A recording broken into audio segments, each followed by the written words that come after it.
আপনারা আগে ভিডিওটা একটু দেখেন, পরে কিছু বলতে। গরিবের বেটা লাথি দিছে তারিখ দিয়ার বেটা লাথি দিব আল্লাহ।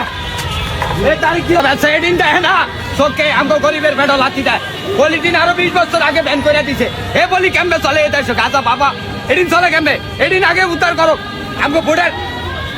আমার অবস্থা কি দেখছেন এই সরকার? এই যে আমি সার্জারি রুগী হয়ে দোকানদারি করে ভাত খেতে পারি না এই দেশের ভিতরে। এই দেশের ভিতরে এরকম দুর্নীতি চলে। দেশের মারা হুঙ্গার কি মনে হয় তোমরা ফুটপাতে দোকানদারি করবা, জনগণে আসা যাওয়ার সমস্যা হইব, আর তাতে পুলিশ বাধা দিলে তোমরা দোকান ভাঙচুর করবা আর তারে গিয়ারে নিয়ে সমালোচনা করবা। তাতে মনে হয় খুব ভাবতেছ যে জনগণ তোমার পক্ষে হয়ে যাইব গা। তুমি যে নোংরা ভাষায় গালাগালি করছ সেটা কিন্তু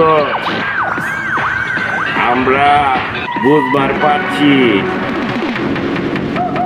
ভাষা খারাপ করলে হয়, মনে করো না যে সরকার পরিবর্তন হয়ে যাইব।